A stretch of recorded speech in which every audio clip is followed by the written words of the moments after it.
right, now it is time to get into WCW Monday Nitro, June 12th, 2000. Historically, a great year for WCW. Great year. It's historically the best year to do podcast episodes on. I'll give it that much at the very least. Yeah, you're right. It's a great year. So before we get into the actual episode, I have some Wrestling Observer notes from the year 2000, which was a pretty big year just because we're kind of getting towards the end of what people would call, I guess you wouldn't call it the golden era, but you would call it the biggest era in wrestling history, I guess is probably the best way to put it. Yeah, you had the big three. You had WWF, WCW, ECW, and they were all rocking, doing good numbers, good houses. ECW, Tony, sadly was not rocking, but we'll talk about... They were rocking. They were not paying, but they were rocking, I will tell you that. They had... Well, let me tell you, I actually have a few notes about ECW, and I'll ask you at the end of this Observer section if you think they're still rocking towards the end of this one. Historically, great year. Maybe not all the talent went to WWF. We'll see. Tell me what goes on. So, Wrestling Observer, June 5th, 2000. The entire pro wrestling landscape is expected to change greatly over the next few weeks. WWF is attempting to move its television from the USA Network to what would be a revamped TNN, with Sunday Night Heat moving to MTV. Of course, this does happen. Yes, it does. And the landscape it does, and WWF actually gets into a lawsuit with USA Network, and then they go to TNN. And Meltzer actually notes here that this could affect ECW, which is also on TNN, in several different fashions, which could either be the greatest break the company has ever received, or its absolute death sentence. Well, one of those things comes true. And also, WCW is now on the blocks, with Ted Turner looking to leave Time Warner AOL conglomerate, which Turner has always fought to keep in the family when outside offers came in, and during downtimes when major executives suggested maybe WCW should shut down. This is no longer the case. So that's pretty crazy. We go from the hottest time in wrestling history to two companies about to shut down and one about to move completely from a network that they pretty much grew on their own. Yeah, and if you think about the Nashville network, like the Nashville network, what it was like a regional television station, just in like country stuff too. Yeah, not wrestling at all. When they went to TNN and they were like the new TNN, right? That was where they were like the men's network, right? Or whatever. It was the national network, and then it became Spike TV, right? Yeah. So I think they went towards like young adults, male type programming from like country stuff. So it's crazy that they were able to get WWE on there. All the FMW wrestlers, with the exception of Kentaro Kanemaru, that Paul Heyman expressed interest in having inked new deals, they have signed with FMW instead of ECW. Damn. Paul Heyman was very interested in signing Masato Tanaka to a full-time deal, but Tanaka ended up signing for probably less than half of what he could have gotten in ECW, because he just doesn't like the idea of spending that much time away from his home that ECW would require.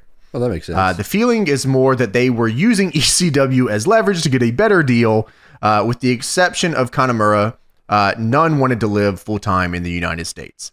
Dude, that's crazy. Yeah, we're on TV in America. Check us out. Give us more money. That's awesome. Way to go. It notes here that Tammy Sytch was taken off Nitro after an incident backstage before the show. Oh, no. There have been numerous reports of her being fired, which definitely wasn't the case as of press time.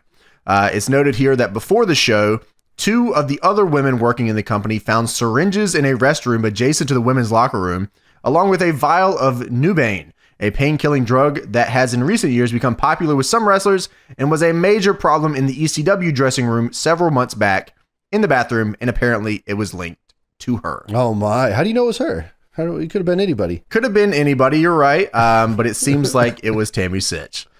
Who, as everybody knows nowadays, is in prison for pretty much the rest of her life. Dude, it's crazy. That's a crazy story.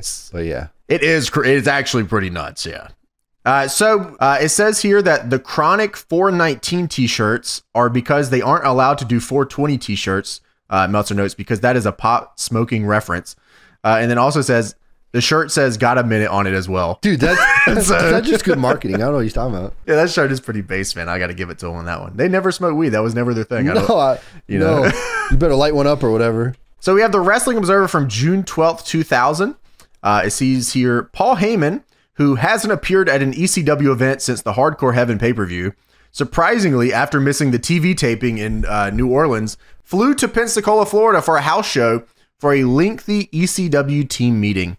And boy, oh boy, this is a great meeting here, Tony. Oh, yeah? The 1 hour long meeting was largely a pep talk since most of the wrestlers hadn't even spoke to Paul Heyman in a month. Holy. And with smaller crowds, slightly declining ratings, and late checks, ECW morale had hit a new low. It notes here that the meeting wasn't all hearts and flowers, though. It was either New Jack or Balls Mahoney asked Paul Heyman about pay-per-view bonuses. ECW hasn't paid any pay-per-view bonuses in a long time. Yeah, I bet. Paul Heyman said the money was on the way, and New Jack went to the window and pointed to the sky and said that he could see them coming. I'm surprised, Paul Heyman's a slick talker. Yeah, I'm surprised he was able to get the, but I guess he also had pull in the industry. So, if you went anywhere where Paul Heyman was, let's say you landed in WWF and he was there, or you landed in, you're not going to land in WCW, he's going to be there because Paulie hated WCW. Yeah. But, he could very much keep bringing your name up and it could work in your favor, I guess. So that's probably why they saw it as that. Yeah, but you're not getting paid from him? I mean, I'm surprised. That's a side thing, Tony. Don't worry about it. Dude, I'm surprised that Paul Heyman people didn't want to kill him. Like, he had the craziest roster of like degenerates and like New Jack and all those fucking guys. Like, how's he not end up dead? Like, pay me my money, bitch, or you're gonna die right now. Yeah, I'm surprised. Yeah, I mean, but Paulie was in the trenches too. A lot of it was they were filming shit at his mom's house. So it's like, yeah, I don't have any fucking money to give you. And they're like, ah, shit, you're right. Yeah, you're right. So the Daily Variety reported that Dwayne Johnson is in serious negotiations to star in 2 major films at the price of nearly $5 million per film. The story reported that Johnson was negotiating to star in an untitled big-budget sci-fi film for Joe Roth to be directed by Glenn Morgan and James Wong. He is also in negotiations to play the Scorpion King in a movie as a prequel to Mummy 2, where he'll play the Scorpion King. So, of course, one of the movies is the fucking Scorpion King, which did super, super well and is kind of credited with his, I guess, rise as a movie star, right? Yeah, I think so, yeah. I looked it up, and the other movie is called The One. They ended up going with, it was supposed to be The Rock originally, but they landed on Jet Li instead. As you would compare the two, there's pretty similar, Jet Li and The Rock. Well, Tony, it received negative reviews, but it did make money in the box office, so that's a good thing, I guess. I do remember this. I'm looking at the poster right now. It's just like this blue poster. I remember this poster. I don't think I ever saw the movie, though. Yeah, Jet Li should have been bald. Dude, that would have probably and he could have been The Rock. That would have been crazy. The One is finally here. Dude, I totally forgot that the Scorpion King, Tony, The Rock had hair. Yeah, he did. Wow. You remember when they CGI'd him as the Scorpion? Dude, that was the worst CGI in history of ever. That might go down as the worst. It worked for me because I think I was young and a kid and I was used to PlayStation games. So I was like, oh yeah, that's just it's like the fucking PlayStation or whatever. It looks like some Prince of Persia ass boss I would face back in the day or something. Yeah. It was PlayStation 2. Yeah, you're right. So it notes here in The Observer, Goldberg in Jim Barcelone's column in the Miami Herald said about his return. And now I want to keep everybody in tune. This is June 12th. Goldberg is already back. All right. Goldberg made his return at the pay-per-view, and he's already back. I don't feel completely ready physically or mentally to be back in WCW. To let myself go 1000% all out like I normally do, I'm just not close to that point. But I am ready to come back in some capacity to contribute in some way, shape, or form. So Goldberg is back. He's in the biggest angle in the company currently. And he said, yeah, I don't really feel like I should be back. That's crazy. Are going well. Yeah, that's awesome. That's great. That was after he shattered his hand on the limo window, right? I believe so. Yeah, okay. It took him out for a minute. Yeah. So Lex Luger and Elizabeth were sent home after refusing to do the planned angles for them at the Thunder tapings. Lex Luger was supposed to do the run-in, attacking Chuck Palumbo, which would cause the DQ in Kronik's tag title loss to Palumbo and Stasiak, where the title could change hands via disqualification. What the fuck? In the case of Elizabeth, there is a good deal of sympathy in her direction because they wanted her to be a wrestler and do a wrestling match with Kimberly Page at the pay-per-view, evidently being switched to Kimberly versus Miss Hancock, which of course we see a little bit of that on this episode. Okay, that makes sense. And Elizabeth was never trained to be a wrestler. There's a lot less sympathy for Lex Luger, who didn't like the way he was being booked with the program with Chuck Palumbo, who clearly wasn't ready. But then again, Lex Luger was once in Chuck Palumbo's shoes as being pushed long before he was ready, and all the veterans of that era put him over strong because everyone thought he had potential to be the next Hulk Hogan, which Meltzer states never turned out to be true. Wow. Well, Chuck Palumbo was not the next Hulk Hogan, so yeah. I don't know. He could have been the next Lex Luger. Maybe. He tried to be. Or maybe that was Sean Stasiak the whole time, dude. Not Palumbo wore the gear and the tights and he had the flex thing. Remember the little flex thing he had? That was awesome. You do. Chuck Palumbo was also the Undertaker at one point. I thought that was pretty cool. I forgot about that. That's crazy. Yeah, that's pretty sweet. So we move on to the next week here in the Observer here. Wrestling Observer, June 19th, 2000. In a week where the entire landscape of the pro wrestling industry is expected to change, the first tree to fall, All Japan Pro Wrestling, at least in the format it has been in the last 28 years, is no more. Tokyo Sports has confirmed that the long-rumored split talked about in this publication had started with Mitsuharu Misawa, the president and top star of the company, resigning. While this is not official, it is strongly believed that Misawa will start his own promotion probably around September, which of course this leads to the creation of Pro Wrestling Noah. That's crazy. What the hell? Everything's changing. The wrestling business is going in a whole new direction. Isn't that nuts though? Like coming off a pretty hot time, like 99 historically for WCW pay-per-views was like very, very good. So we're coming off like a really hot year for them in terms of pay-per-views. Like I don't think that fan trust is at its all-time highest. It's probably the lowest it's ever been, but for the most part, business-wise, they have been doing okay. Yeah, you just keep rocking the same thing you were doing for years. Why not? I don't know. And then we come into 2000, and now WWE is moving to TNN. ECW probably isn't going to stay in business, and they don't. And WCW is probably not going to stay in business, and they don't. And then, of course, All Japan Pro Wrestling does stay in business, and they're still around rocking today. And some could argue that All Japan's actually doing better than Noah right now, which is crazy to look at. But Pro Wrestling Noah pretty much takes over All Japan's spot after Misawa starts the promotion and pushes things forward. It says here, the big surprise at the Great American Bash turned out to be the heel turn of Bill Goldberg. Oh, man. Which might have been effective had it not been so overly built up as something that would change the landscape of sports entertainment forever. And it was considered a huge letdown. Dude, that sounds like Vince Russo's entire booking. The night is going to change forever. This is huge. Big night. Biggest of all time. So, Tony, apparently what happened on that was that the weeks leading up to this, they said that they had a huge announcement that was going to change the landscape of the business forever. And then it changed to the huge announcement was about Kevin Nash. And then it changed to the huge announcement ended up just being Bill Goldberg turning heel. So, dude, that's crazy. It makes me feel like they had no plans. And then they're just like, we got Goldberg. Let's turn him heel.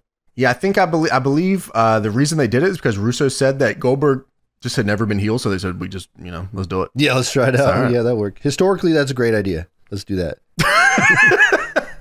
In what is a gutsy move, the first legitimate attempt to lower the bar as it pertains to the escalating danger risks and concurrent increasing injury rate, the WWF is getting ready to slowly enact a mandate banning all maneuvers where a wrestler could conceivably land on their head. All of them? What the hell? That's all the moves. That's a lot of wrestling moves. Is that banned moves would also include all forms of pile drivers, brain busters, and other back and overhead suplexes where a slight timing mistake, the person taking the bump could land on their head. What? Brainbusters? Suplexes? What are you going to do in a match? So they actually say, Tony, that people that are currently using these moves won't just stop using them cold turkey, but they will be slowly changing their moves over time.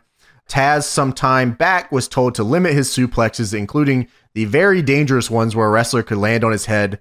He was already not allowed to use in the WWF.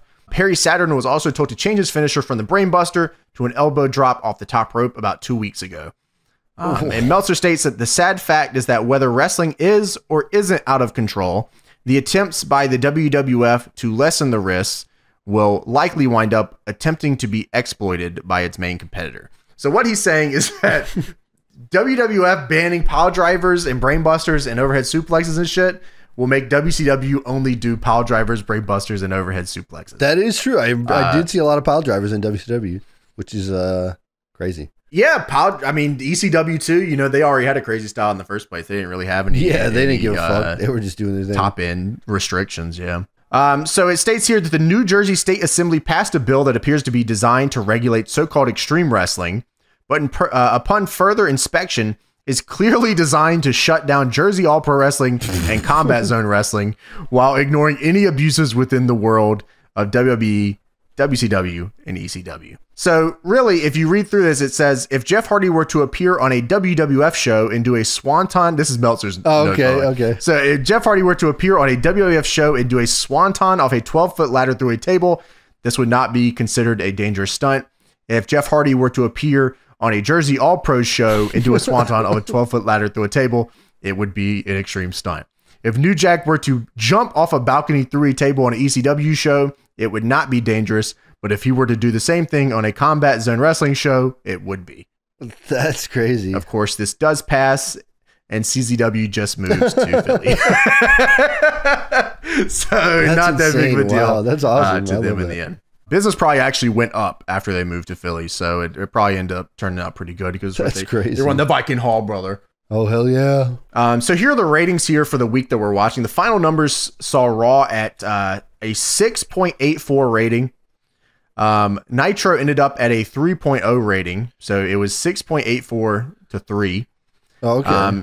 And the head-to-head figures were 6.27 for Raw and 2.84 for Nitro, as the total wrestling audience grew to 10.6 million viewers. None of those motherfuckers are watching that shit today. No, they are not watching this shit at all. They are not interested in this shit, and they have moved Wrestling on. ended. They just ended when WCW went off the air.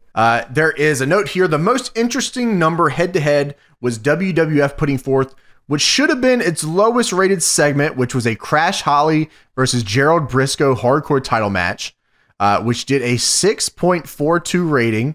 Damn. And that still doubled the rating of Nitro's main event of Kevin Nash versus Goldberg in Goldberg's first match since turning heel the night before, which did a 3.19. So Goldberg versus Nash on the show we watched tonight did a 3.19 in its segment, while Crash Holly versus Gerald Briscoe did a 6.42 on Raw. Damn, bro. That's crazy. That's insane. I mean, you did love the hardcore division back in the day, though. That was pretty sweet.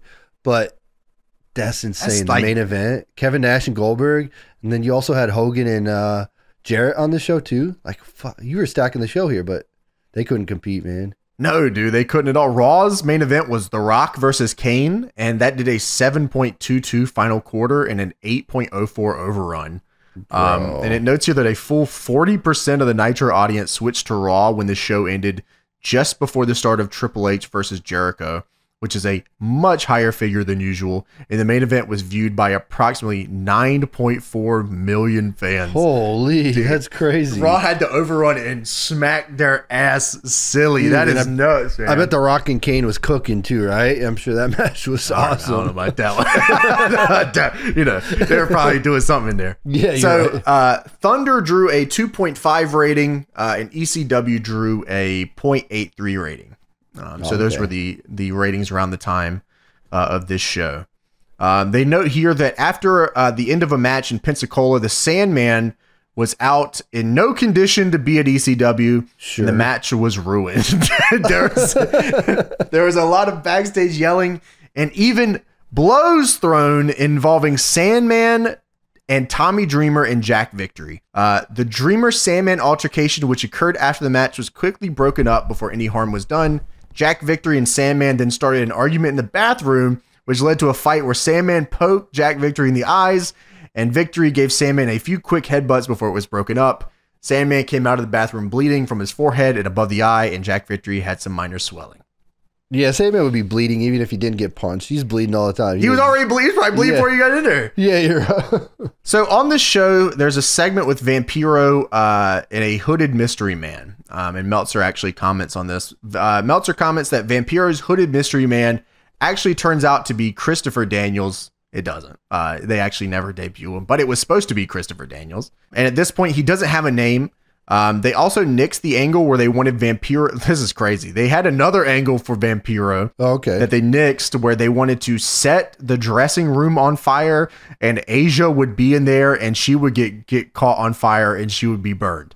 The angle then would reveal Dale Torborg, which is the demon, as Asia's fiance looking for revenge, and expose Torborg as the demon to set up Vampiro versus Dale Torborg, the demon.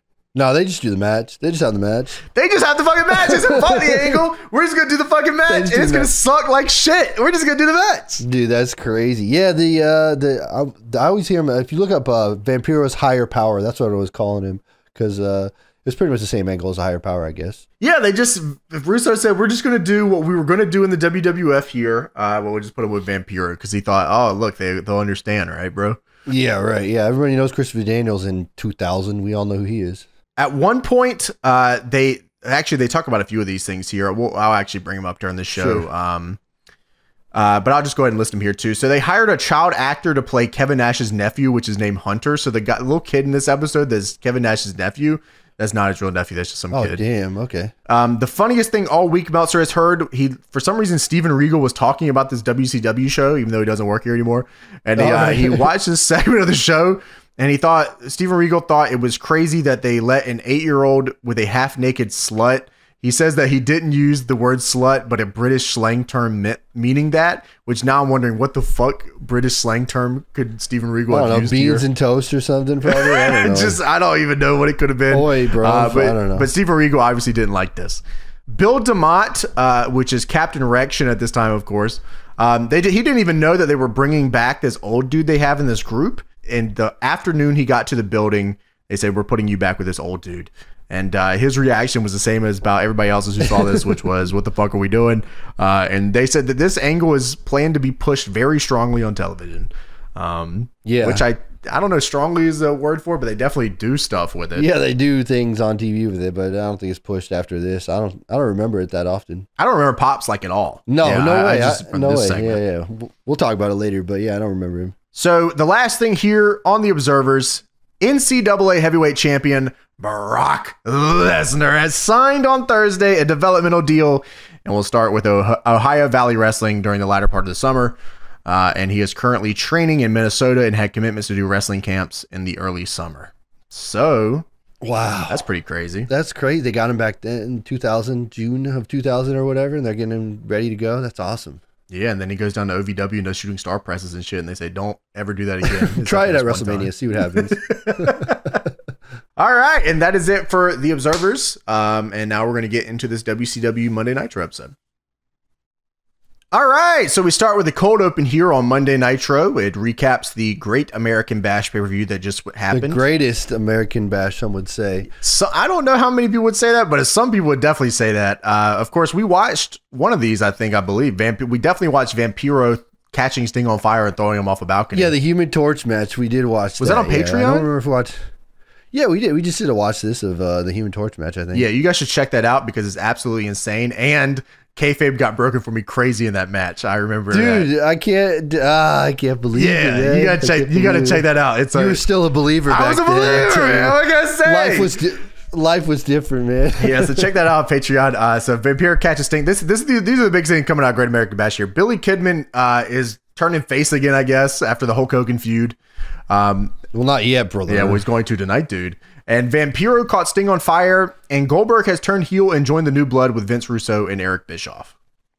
Oh, how could you? How could you? He's the hired gun, they call him. I don't know what that means. They paid him money to be a part of the New Blood, I guess. Whatever. It seemed like he wanted to be in it, though, so good for him, I guess, or not. I don't know. We'll talk about it. So the thing that starts off the show is Russo, Bischoff, and the hired gun Goldberg coming out of a limo. They're smoking penises. They're feeling good tonight. Dude, it is so cool. Awesome. Limos. Whenever I think of WCW, I always think of limos. They always start with a limo coming up, arriving to. It's all about perception, right? Like you got to come out smoking penises. I mean, they sold 4,500 tickets to a 13,000 seat arena night, but we came out smoking penises on the limo. Dude, we're doing really good. I wrote Russo Bischoff get out limo with big penises. Goldberg is here with sunglasses. Dude, heel Goldberg sunglasses. He got the silver joints with the black. I'm surprised he didn't go with the little baby circles he liked to. Dude, that was crazy. Yeah. No, he was wearing like the Oakleys. You remember those Oakleys back in the day? Those were popular. Yeah, like, dude, the hunter glasses. Yeah. And they were lit. He's got that unbuttoned Goldberg jersey or whatever that is, that sleeveless John on. Someone's got to do the gimmick, Tony, with the visor hat with the Oakleys, but it's got the neck thing that you can like take the Oakleys off and just like wear it like a necklace. You know what I'm saying? Yeah. Yeah, dude, that shit is crazy. Or you put them on the back of your head, like that shit's crazy. Like put the Oakleys on the back of the visor. You turn the visor around and put the Oakleys on the back of it. Dude, the visor that was just like it's like the with the top cut, pop the top visor. Yeah, like pop the top. Got the visor with the fucking Uglies with the necklace piece on it. You gotta go golfing. That's what that feels like. Yeah, like that shit. You go fishing on with that shit, bro. That's the real shit. Yeah, you're getting sunburned as shit. You see somebody wearing that, they're coming back red as fuck, man. Yeah, that's guaranteed every time. That's awesome. We actually don't get a Monday night Nitro intro tonight. It just cut straight to David Penzer having pyro blown up in his face in the ring. It's a Nitro logo or whatever, but no intro. I wonder if that was like a Russo thing. We got to get straight to the action or whatever. You know, he liked that kind of shit. Well, this was a pretty long episode. It was like an hour 40. So I don't know if this was 2 hours long, but maybe they just cut the intro to have more on the show. Oh yeah, that's probably right. They probably trimmed it on. Well, they start the fucking show with doing an ad read, which is a crazy way to do it. But WCW Monday Nitro is brought to you by Western Union. The number one way to send money, to wire money, whatever. This is a crazy setup right after this. I don't know what the fuck's going on here with this commentary team. You want to explain this? Well, yeah, of course. So these are your commentators for. Oh, come on, first of all, Tony, have some goddamn respect. These are your commentators for WCW Monday Nitro, okay. The fucking most prolific wrestling company in the world right now. The commentators are half naked Scott Hudson with tie, Okay. Tony Schiavone, and Mark, the worst commentator of all time, Madden. Scott Hudson, by the way, has no shirt on, Tony, because he made fun of Vince Russo for not having a shirt on, so now he has no shirt on. Oh, okay. This is like the whole episode. He's wearing a no shirt, just a tie. Just no shirt the whole fucking episode. I don't understand why he just didn't. Like, I understand. Okay, starting the episode off with no t-shirt. Okay, all right. Ah ha ha ha. Good joke. We all did laugh off that one. But put the fucking shirt on, man. Dude, he is comfortable though. He doesn't care. He's wearing it. He's chest hair everywhere, pubes all over. He doesn't care. He's got his chest pubes down to his ball, bro. That's crazy. Pubes on the chest is nuts. Dude, there was a guy behind him. I don't know if you saw. He took off his shirt at one point during the show. That was like a thing. You remember when people used to do that at shows and shit? Like now you can't do that. But I remember back in the day, everyone, like fans would just take off their shirts. Tony, I actually don't know why people did that. They would take off their shirt to like show the shirt to the camera, or they would just like they'd be like WCW. They take it off. It's like I got WCW. It's like they forgot a sign, so they're like check my shirt out. It's just like a WCW logo shirt. Like it was this guy sitting over here double nipple piercings, got a fucking WCW shirt. Check this out. They were just there to have fun. That was just that was the vibes of WCW. Like we just vibing in this bitch. Dude, it was it's definitely like a college thing because WCW was a college kind of promotion. So we start off with the Vince Russo and Eric Bischoff town hall. Oh boy. This goes on for 15 fucking minutes, Tony. Golly. Yeah. So Eric Bischoff, of course, we're coming off of a Great American Bash where Goldberg has turned heel and everyone wants to wonder why Goldberg, why? Thankfully, Eric Bischoff is here to just talk for Goldberg. We're just had to let him say everything here. So Eric Bischoff says, this should not be a surprise to anyone as Eric Bischoff and Bill Goldberg have a lot in common. A lot of people have been saying that recently. Sure. Eric Bischoff says, all the Millionaires Club talk shit about Goldberg, so of course he's in the New Blood, right? Like, come on, guys. This makes sense logically, right? Come on. Yeah. Bischoff says, Goldberg is sick of you people. No. He's sick of you. He's sick of you people. Not the you people problem. You people have turned on Goldberg, and that's why he turned on you. And he joined the New Blood. Dude, this is, first off, Tony, this is crazy because the way he does this is Eric Bischoff says, of course he's in the New Blood. And then he takes a pause for a second. He says, and Goldberg, he's sick of you people. I'm like, damn, is he really going to cut Goldberg's heel promo for him before he gets out here? You probably should have, because I don't know about Goldberg's promo here, but we'll talk about it. Yeah, speaking of, Goldberg then comes out as Bischoff introduces him, and you can tell he's a heel because he's got the sunglasses on indoors. Oh, man, let's go. Goldberg is... Yeah, he's very evil tonight. Yeah, very evil. Goldberg comes to the ring and then immediately starts spitting everywhere as he always fucking just spit all over the fucking ring. And then he answers the question, Goldberg, why did you turn heel? And he says, don't ask me why, ask me why not. That's awesome. All right. I love that. That's good. Yeah, don't ask me why, ask me why. And Goldberg says, everyone in the back has been against me since day one. And they got cheers while I was gone. So now I've gone and signed a deal with the devil. And Goldberg says, I got 2 words for you.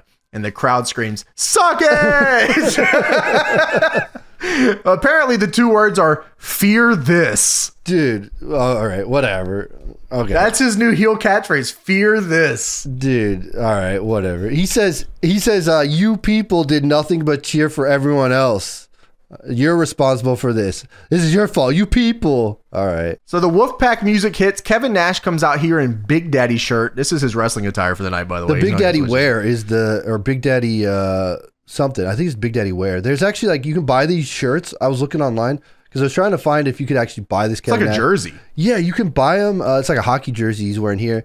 But I saw the Big Daddy 99 one online. You could buy that too. It's on like eBay and stuff. I got to get a Big Daddy 99 one. Tony, I don't think this type of shirt, I don't know if people wear this type of shit anymore. Nah, but it's like jerseys. It's like a hockey jersey or whatever. It's awesome. I think it buttoned down the middle, right? It buttoned down the middle. It was like a button-up shirt. Like, not like a classy button-up shirt, but it was like a button-up shirt, right? Yeah. Like, it's like one of those jerseys you can kind of just pull apart in the middle. Yeah. Those are awesome. Yeah, dude. I think Kevin Nash just like stumbled upon this like Big Daddy brand and was like, oh shit, I'm gonna wear this. This is cool. I like to think he got him custom made. Oh man, I think it was and that his favorite number is 99. Dude, I thought it was like his brand, like his clothing brand. That would have been sweet if Kevin Nash was rocking with that. That would have been awesome. Well, Kevin Nash comes out and, there's one thing I like about Kevin Nash's promos is that they're very real. He says, that's about all the shit I can listen to tonight, Goldberg. Yeah, me I was too. like, well, you know what? That sounds about right. Goldberg then starts spitting and doing crazy tongue flicks and head snaps in the ring. And Eric Bischoff has to hold him back. Kevin Nash says that Goldberg was given everything on a silver platter since being here. And Nash says that the following people made Goldberg: Sting, Scott Hall, Hulk Hogan, Ric Flair, and Kevin Nash. Of course. He said Eric Bischoff did not make Goldberg. Goldberg did not make Goldberg. Dude, if I hear the fucking word Goldberg one more time in this segment, I'm gonna lose my fucking mind. Yeah, the way he does it. First, you forget a lot of colorful language. He's like, "Yeah, we're tired of your shit. You stupid son of a bitch. You don't even know who made you. This fucking company was made. You got everything on a silver platter. Sting made Goldberg. Scott Hall made Goldberg. Hulk Hogan made Goldberg. Ric Flair made Goldberg. Kevin Nash made Goldberg. Shut the fuck up. We don't care about Goldberg." I have heard Goldberg, dude. I legit heard Goldberg so much in this segment, it stopped seeming like a real word to me. Like I'm writing it down and I go, how the fuck do I? Am I spelling this right still? Yeah, and they're trying to come up with Bischoff was like, "Oh, I made Bill Goldberg into Goldberg." It's like, what the fuck are you talking about, bro? Come on. Yeah, drop the bill. We're taking it serious now. This is for real. So Nash says that he isn't leaving the building tonight without Goldberg's blood on his hands. And Nash comes down to the ring and Nash, dude, they have cops down here and Nash pushes one of the cops down, 2 hands on the head as hard as he fucking can on the ground. I've never seen someone get shoved this hard ever. And then the cops number game Kevin Nash. And dude, the cops, I swear to God, one of the cops just starts punching Kevin Nash in the head. Yeah, they do. They grab him by the head and he's like legit just punching him in the head. That shit is crazy. Vince Russo then runs the outside and yells to cuff Kevin Nash. And then he says, wait a minute. I don't want you arrested.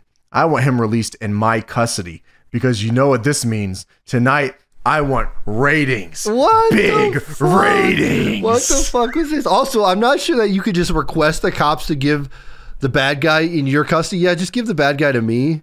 I want to take care of him. Tony, on Nitro, that's how this works. Oh, okay, and this is how, tonight on Nitro, that's how this works. Well, they're going to get big ratings out of this. Huge ratings. Biggest of all ratings. Well, the police, obviously, Tony, they say, you know what? This all makes sense to us. Big ratings. I understand. Big ratings is what's going to allow us to release him in your custody. And Russo says, tonight, we're going to have Kevin Nash versus Goldberg in the main event.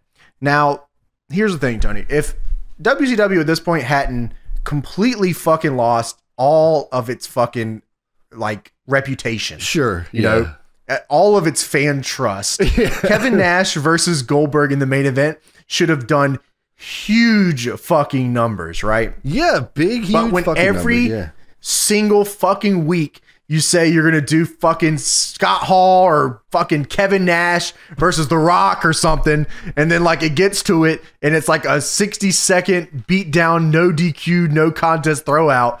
Why the fuck would anyone tune in to see it at that point? You know what I mean? Yeah, all trust has been left with all these fans. Nobody believes it. Even if they announce the main event, it's not going to, there's going to be some shit at the end, a run-in or something.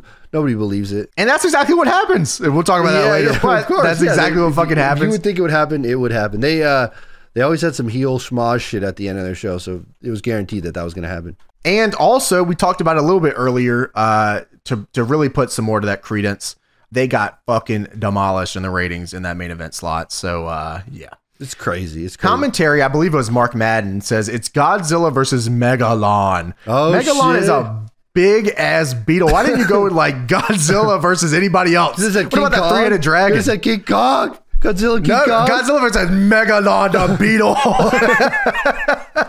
Yeah, dude. Mark Madden's got to go, man. He's got to go somewhere. Dude, the worst. So Macho Man has a Slim Jim commercial. We've seen this, this is always on. Spice. I love beef. Spice. Slam jam. I like that they keep these in because they don't have to on the network, you know, but I like that they keep these in. No, they respect Macho Man. They like Macho, right? Or not? Yeah, I think so. Yeah. So we go backstage. Jeff Jarrett tells the Cat that he wants his title shot tonight, and he's going to go to him because, you know, Eric Bischoff and Vince Russo are busy. And Cat says, I'll give you the title shot, and you play a little BB King on that guitar you got right there. You play that, you got a little title shot. Now that, Tony, is a good and fair general manager, I think. I think that's how things should be settled. Yeah. I think the Cat even at one point was like, I could make a title match. Like, I could do that. And he's like, yeah, you got pulled around. The Cat is spending his entire night trying to find Hulk Hogan. Of course, he's not here yet. That's good. That's awesome. So backstage, Kevin Nash is being put in a squad car, and there's a fucking random child here that is not addressed or brought up before this. Which, Tony, by the way, is I just want to know how fucking crazy this is. So we do the whole opening segment. Kevin Nash is getting beaten the back of the head by cops. They're punching him in the fucking head. They're macing him, I guess. They said they maced him. I don't know if they actually did, but maced him, cuffed him, brought him out to the car. And I guess his nephew's also here. Nobody ever told us that. But yeah, there's this random fucking child here. And Russo's out of the squad car. And he's yelling to book this guy. And, you know, just a minute ago, he was telling him not to book him. But he's telling him to book him again. All right. And then Scott Steiner comes in. He fucking chases Russo off. And in the process, gives this fucking random child a forearm to the head. I don't know what the fuck was going on at this point. Scott Hudson says, who's the kid? And Shivani says, I believe that's the nephew. The nephew of who? Who is this? What is going on right now? I believe that's the nephew. Dude, I think Russo says to a little kid over here, he says, I think he's gonna get the beating of his life later or something like that. I don't know what's going on here. Dude, okay, so this is the nephew of Kevin Nash, which we mentioned in the Observer notes. This is some random child actor that they booked a child actor to be the nephew of Kevin Nash for this angle here tonight, and then didn't properly introduce him, and then had him randomly standing at a cop car in a backstage segment with Scott Steiner, who gives him a fucking forearm in the head. Dude. So things are rocking right now. I love when my family would send me to my Kevin Nash wrestling at WCW and just have me hang out there at Nitro. Hey, you ain't got nothing going on tonight. You gonna watch our nephew or watch your nephew tonight? Yeah, what the fuck? Yeah, you know, actually, Tony, you know, when you really want to break it down and look at it, why the fuck would any family ever come to a wrestling show? Every single show, like say you're a family of Kevin Nash, it's like, oh yeah, usually I'm on Nitro tonight. You guys should come on at Nitro. So what happens on Nitro? Oh, usually I get beaten up by cops and arrested, and you know, I get fucked in my main event spot and left bleeding in the ground. Yeah, I'll come out. Yeah, no problem. That sounds great. Even if you want to look at WWF, right? Like, why would any family member ever come out at WWF? You're just going to get attacked and beat up and fucking left for dead. It's not like you have it's not like an MMA show or something where, like, you know, let's say Conor McGregor's fighting and Conor McGregor's family comes out to watch Conor McGregor fight. Yeah. You're coming out to see Kevin Nash get fucking beat up by cops and arrested. Yeah, that's crazy. Yeah, I don't understand why Kevin Nash is a babysitter also. Like, why is he watching this kid anyway? Because, like, what, his family went to Raw or something? They're like watching Raw instead. Did they ever cover why the kid was there? No, he's just the nephew of Kevin Nash. You know, family hangs out. He's just a nephew. The nephew's there with no other family members ever in existence. I don't know. I don't understand. Yeah, this is incredibly based. I'm already all in on this episode. So we go to, and if I ever knew I wasn't all in, now I know I'm all in. We got Big Vito versus Terry Funk, hardcore title on the line here. Of course, we've talked about this angle with the hardcore title and Terry Funk on WCW quite a bit, where Eric Bischoff didn't want Terry Funk to be the champion because he was old, and he said, you know, this old guy should be the hardcore champion.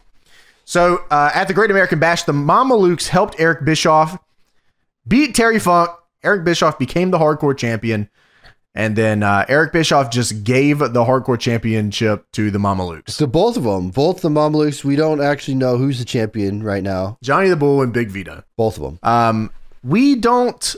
So I'm just going to talk about this for a second.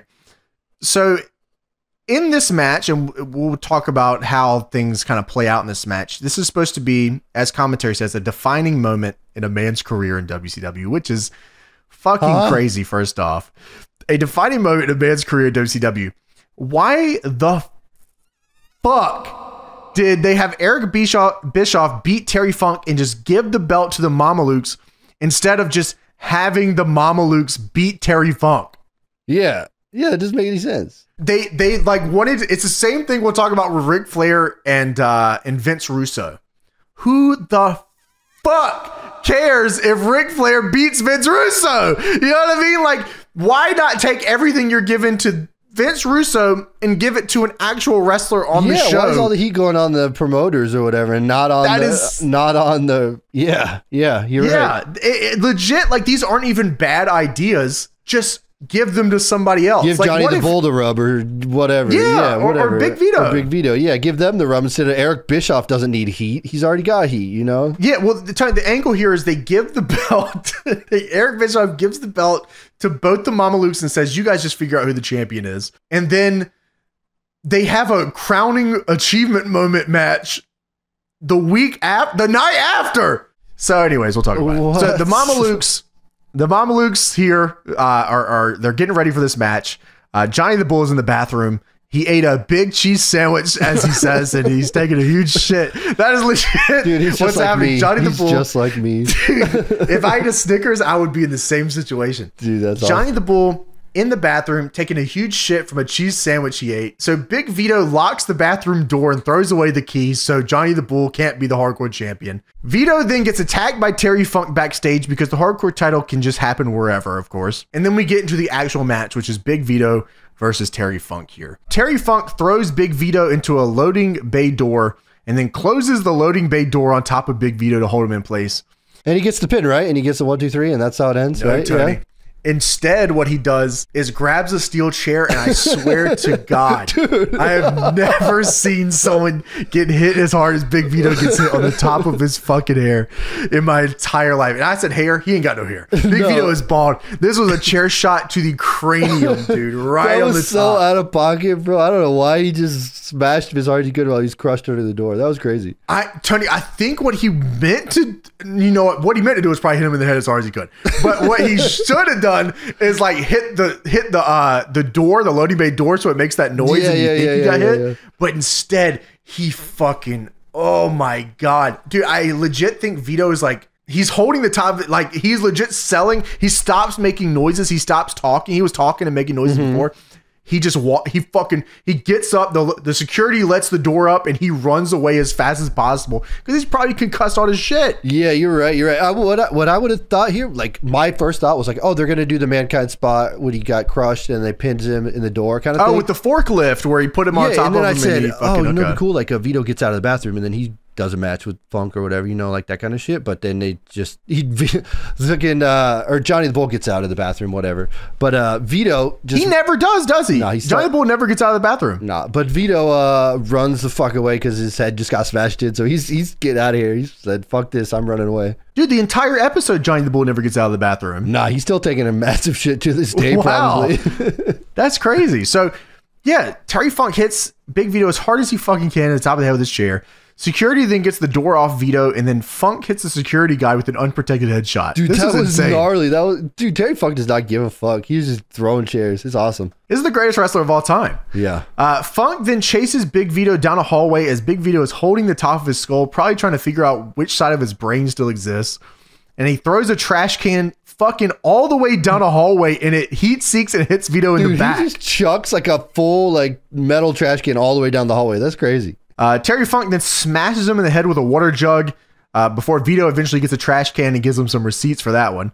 Funk then crawls out to the arena and then into a cage where apparently the Nitro Girls dance, says Tony Schiavone. That's awesome. It's like the TNA Cage Girls. But I didn't know that they had the girls in the cage. I was wondering where the Nitro Girls were. I don't know if there were any here tonight actually, but I was wondering where they were. But I guess they just put them in these cages now instead of having them come out on the stage. Yeah, they said they do it during commercial breaks to hype up the crowd or something. All right, that's kind of cool. Well, Big Vito then punches him as Funk is holding on to this fucking cage. He walks into this cage and he ends up kind of shimmying through one of the sides of the shark cage. It's like a shark cage pretty much. Yeah. And then Big Vito punches him off. And he's holding onto this shark cage with one hand. And he falls off the platform and goes to this fucking table. Eats shit on the fucking ground. No, that was the Nitro set, as they say in commentary. What set for what?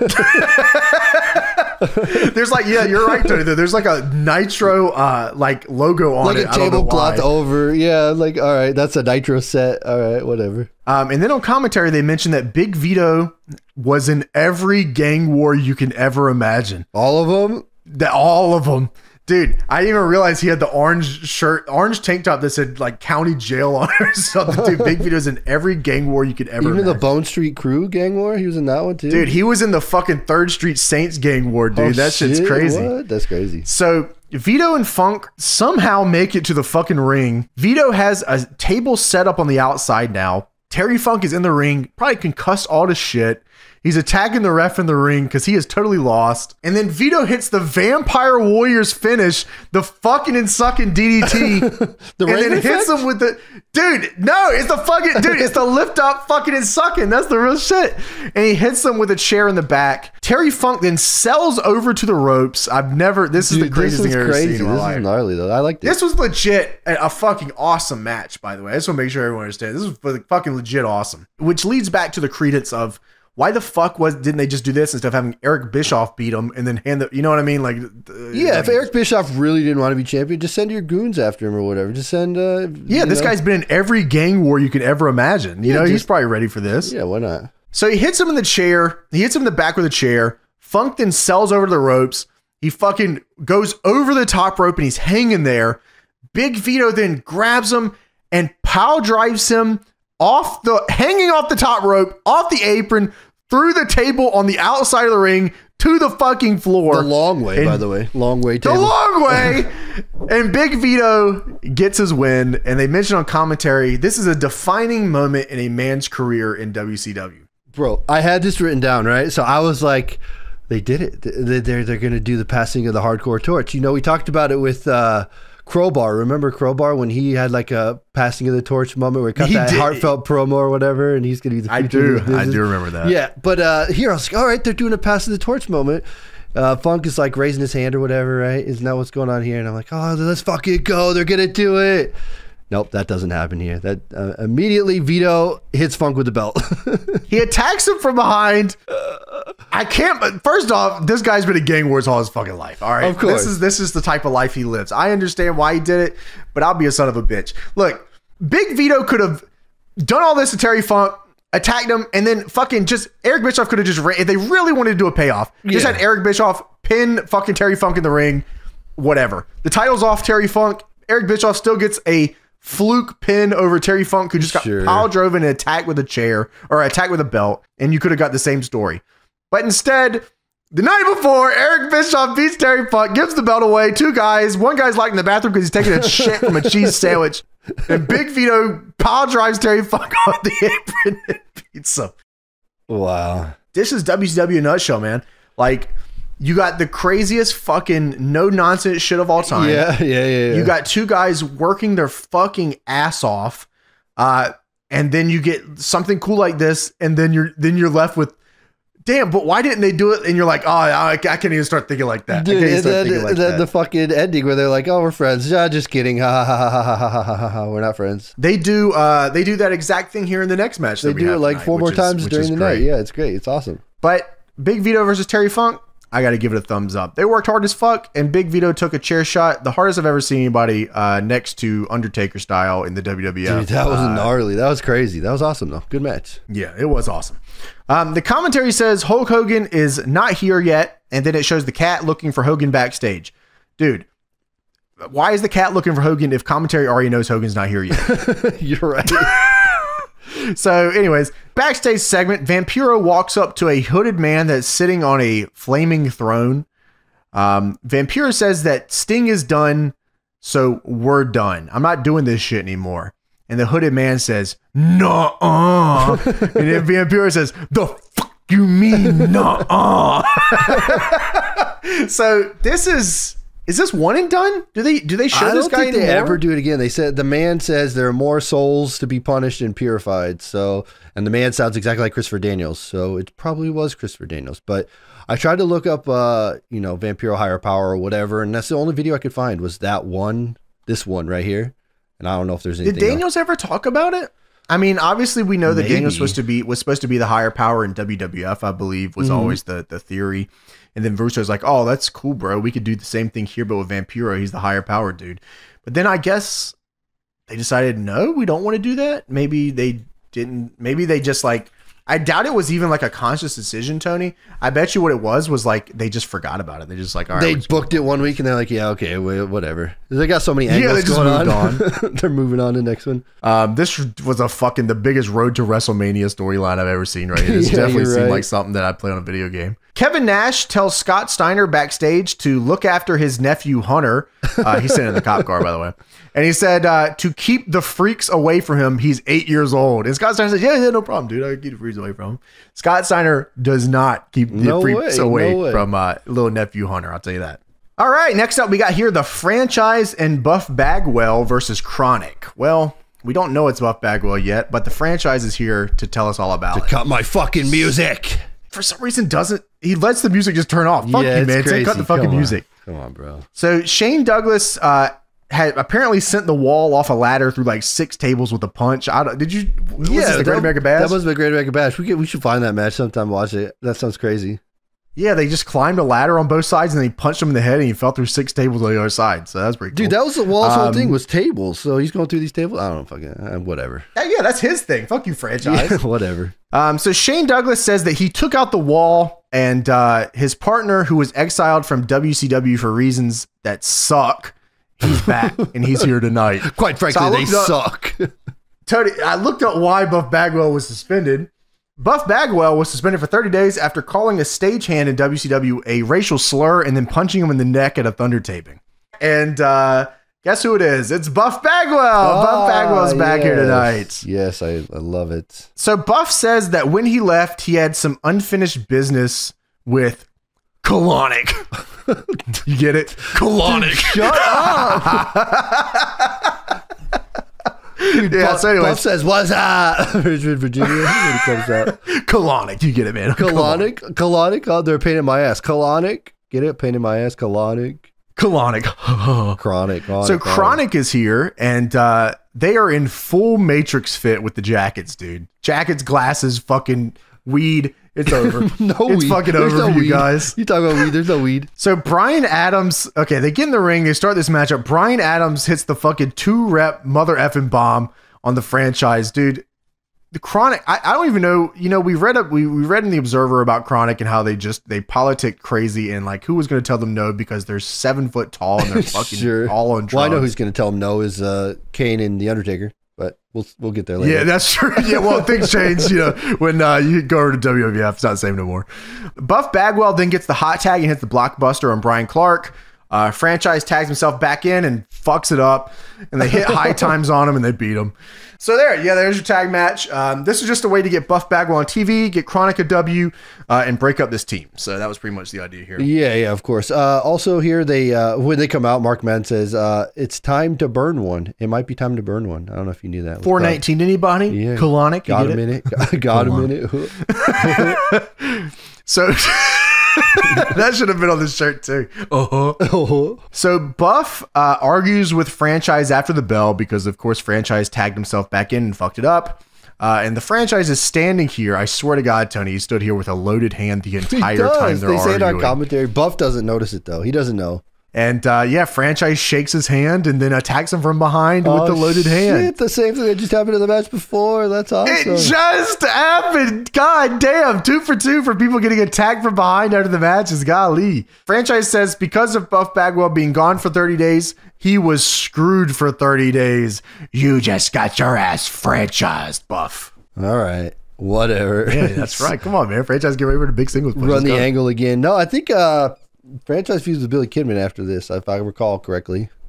Well, that makes sense. Billy's about to turn face here tonight. Oh, okay. So we go backstage. Kat asks Doug Dillinger if he's seen Hogan around here, and he says, no, I have not. And Kat says, how is a man supposed to run a show when the talent doesn't show up at 2 o'clock like they're supposed to? Dude, I was feeling I feel the pain. Speak to him! Preach! Dude, it's also funny. Let them fucking know. It's funny, like, Kat's like, what the fuck do you do here, Doug Dillinger? I don't know. I'm just sitting here on this computer. I ain't doing shit right now. All right. He used to be the head of security, but they forgot. Yeah, well, they got it taken care of. R&B security's on lock tonight. Well, backstage, Billy Kidman is talking to Mean Gene, and Mean Gene tells Kidman that Jarrett is facing Hogan for the title tonight. And Kidman says, oh shit, tonight? They're going to need a referee for that one. And he walks away. All right. All right. Yeah, that's Mean Gene's role, is to ask Billy Kidman one time about his referee position tonight. And he wasn't even the ref. He just made himself referee. He just said, yeah, I'm the ref. All right. Which obviously can happen. That's how it works. Yeah, I guess. Like we have a pre-tape here. Paisley and the artist are here to tell everyone that he is officially named the artist now. Stop calling him Prince Ikea. That's not who he is. Dude, this is like a full-on TK press conference shit going on here. It was like it was, dude. Yeah. Go cry me a river. So Pops, which by the way, if anyone doesn't know Pops, so the MIA Captain Rection or whatever, General Rection and fucking Lieutenant Loco, big boner group, General Cock. Yeah, dude. Any fucking cock jokes we can make. Horny McOld. Anyways, there's an old guy. Here, yeah, there's an old guy named Pops, and Pops is General Rection's dad and granddad, whatever one they need him to be that week. I think he might have legit been in the war. I don't know. He seemed like it. He seemed kind of crazy. He was in some war, Tony. I don't know if it was the right one though. Pops from the MIA was under the table on Paisley's side. And he pops up and he says, I was just trying to eat some pie. Paisley then smacks Pops and they leave. He's just trying to get some pie. Just some pie. He's trying to eat pussy. You get it? We got the. Do you understand that his grandson's name is General Rex? Do you understand? He's just trying to get pie. Happening here? Yeah, he was trying to eat pussy. Pie. You understand Pops was in the war, Tony? The real war, I don't even know. It's a storage war, so I don't know. Dude, yeah, that's where he's from, Tony. And Pops is here, and we got Lieutenant Loco versus the artist. Cruiserweight titles on the line. Before we get to that, MIA has to cut a promo because nothing on the show can be booked beforehand. Nothing can be booked for the week of the show.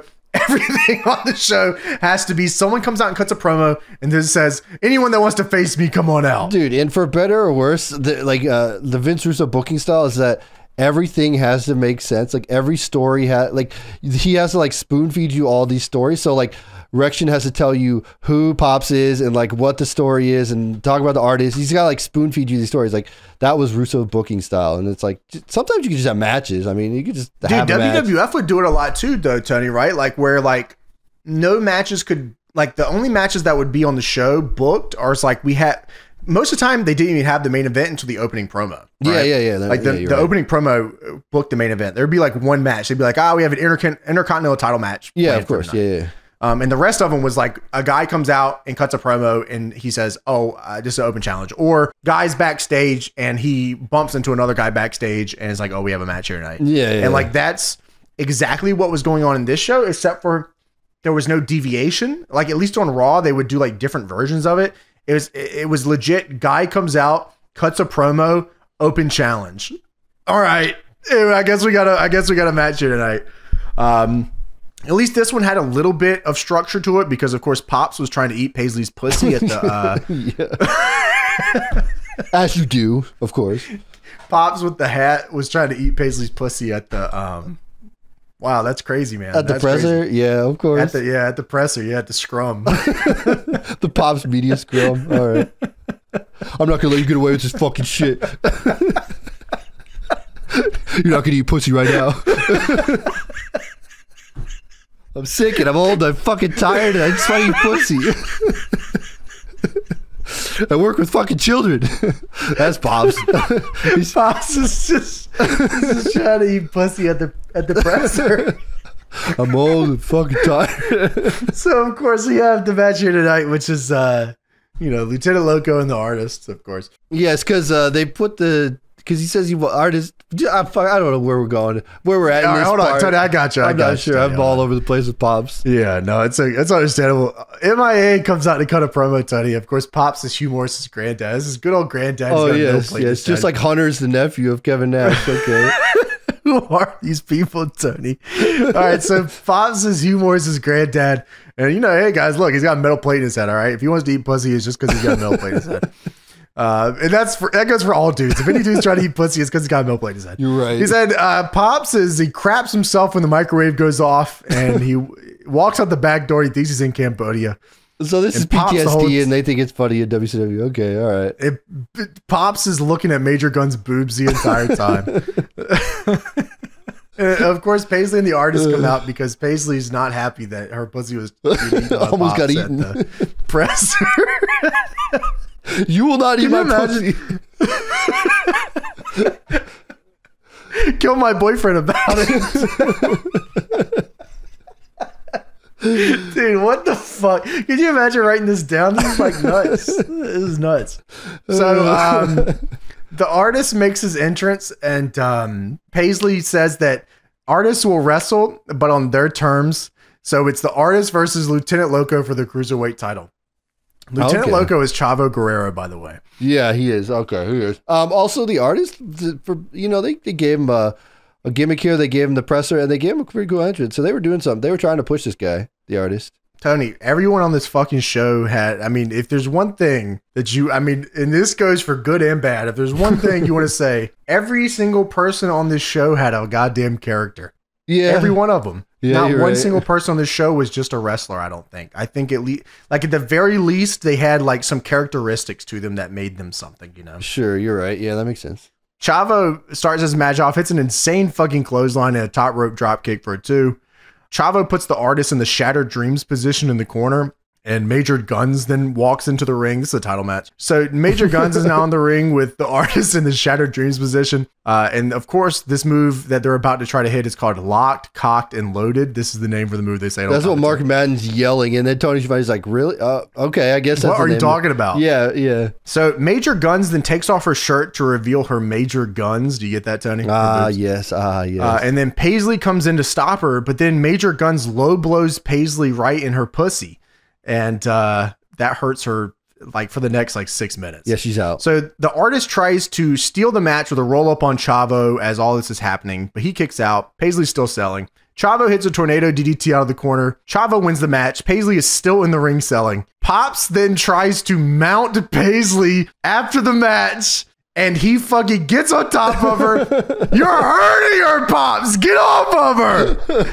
This is fucking the craziest. MIA and the artist fucking rivalry is the craziest rivalry. Dude, then you got Mark Madden commentary. I think he's going to give her about the mouth. Just bring her back to life. You like that shit? Yeah. That's the artist, baby. That's Paisley. We love that. Come on with it. We love that. Yeah, so there's your... They were also a commentary. It was kind of weird. They were like putting over... Like, this is the breakout Chavo character. Like, Chavo's finally made it or something. I'm like, wasn't he good before? Wasn't Chavo already doing Tony, don't you remember he gets the horse? Yeah, that was earlier, though, right? Yeah, that was earlier, but I think he brings the horse back. Okay. All right. Yeah, whatever. I think he incorporates the horse with Lieutenant Loco. All right. Okay. Yeah, crazy. Sure. So, Ric Flair and his family, which... Dude, just the most blonde people of all time all step out of this fucking limousine. Like, everyone looks like a carbon copy of each other. It just gets shorter as the people come out. And the cat is still waiting for Hogan at the dock. So Vince Russo brings some ladies to Goldberg, and Goldberg says, "What the hell?" And Russo says, yeah, ladies, get the fuck out of here. I don't know who called you in here in the first place. Get the fuck out of here. Out of here. What are you doing here? I like this a lot. I thought this was very good.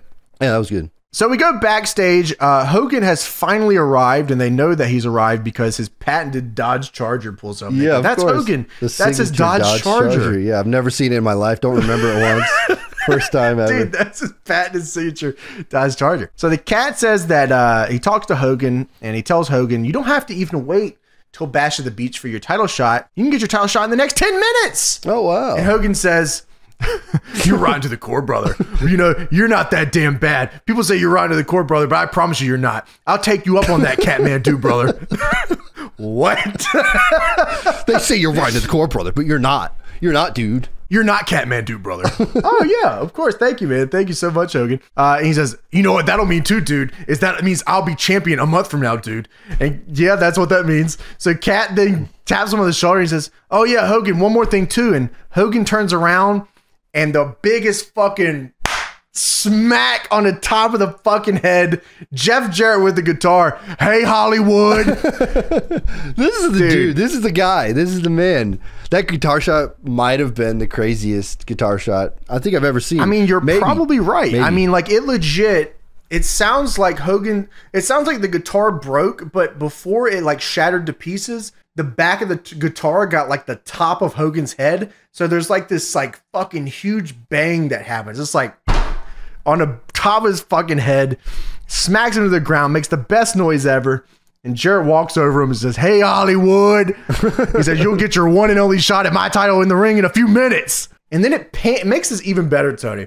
It pans over to the right, and Horace Hogan is unconscious, laying on a table. Oh, no. You can't do this to Horace Hogan. Damn, bro. Oh, fuck. They laid out fucking cold on this table. I don't know why they decided that they also had to knock out Horace Hogan for this spot, but I respect that they went through with it. So now I guess Horace Hogan can't help Hogan in this match. Yeah, that makes sense, I guess, or whatever. Yeah, they couldn't just also beat up Horace Hogan. They had to make sure he was unconscious before the segment. So understandable. But I don't think I'll ever forget Hulk Hogan saying, "You know, they say you're rotten to the core, brother, but you're not that bad. I'll take you up on that Catman-Do, brother." Dude, what the fuck? Catman-Do, brother, is crazy. That's awesome. Very good segment here. One of the greatest guitar shots of all time. 10 out of 10. Couldn't ask for anything better here. So between Vince Russo bringing ladies to Goldberg and Goldberg being pissed, and then Hulk Hogan getting a guitar smacked over his head and Hulk Hogan calling the Catman-Do, brother, I'm okay. This is all is right in the world.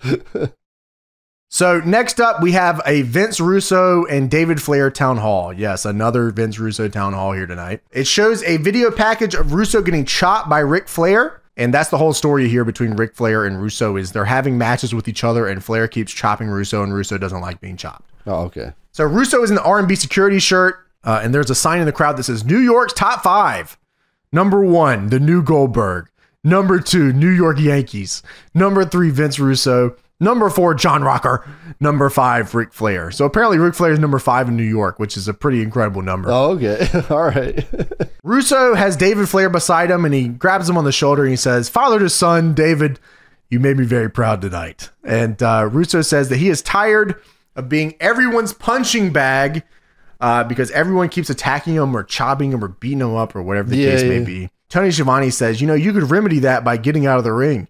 And Scott Hudson says, "Out of the business." Yeah, very good. Russo says that this is crazy. Russo says he is not a lamb chop, so Ric Flair will never chop him again.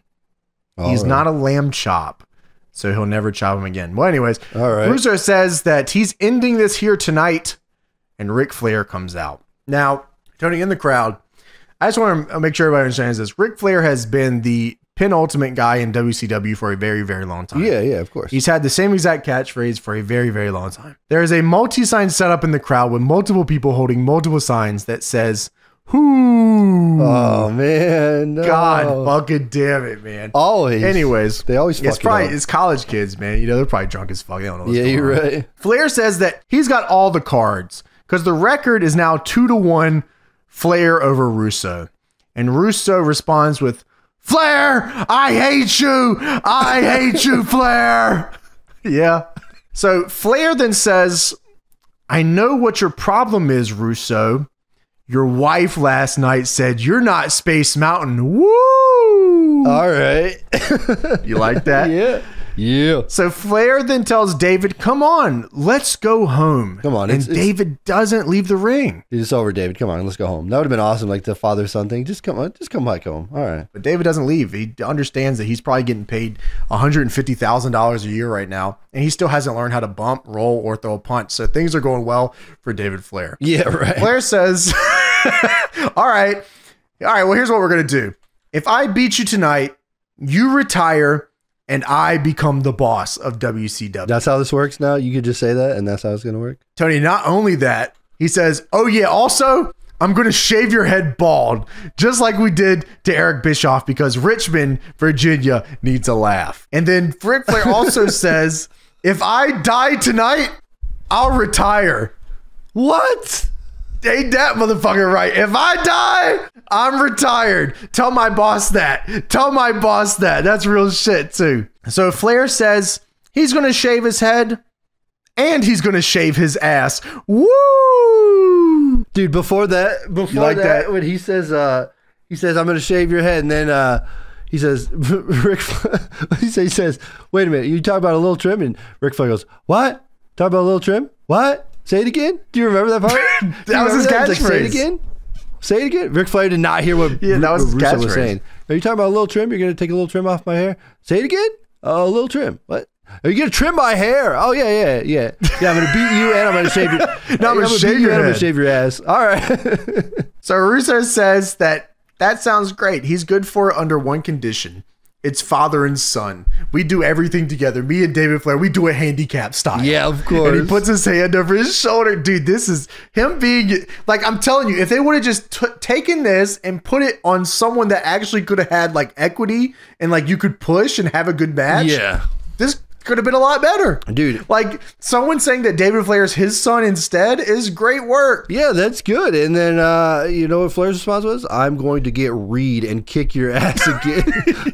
Again, somebody else. But Reed, anybody else but Reed. Come on. Reed Flair is he's a fucking wrestling standout. Don't let anyone know that Reed Flair is like 10 years old, but it's all right because Reed is a wrestling standout and he's ready to go, man. He's ready to fucking fight. So the way that they say it is we're going to do it tag style. Russo and David versus Flair and Reed is the idea. He said handicap style. I don't know. I'm confused. Here's the thing, Tony. Russo said handicap style. Flair said tag style. I think Russo said trim, and then Flair said I'm gonna shave your ass. So I don't. They're both on completely different pages. He's gonna die and retire too, also. So that's good. Well, one of my favorite things to do is die and then retire in that order. Jeff Jarrett's walking to the ring for his match with Hogan here tonight. Goldberg is waiting in the locker room. Nash is waiting in the cop car. These are your big matches for this evening. The first one, of course, is the world title match. Of course, that's the one that you would put on earlier. Yeah, right. We have Jeff Jarrett versus Hulk Hogan, world title on the line. Once again, we go back to the same thing, Tony. These aren't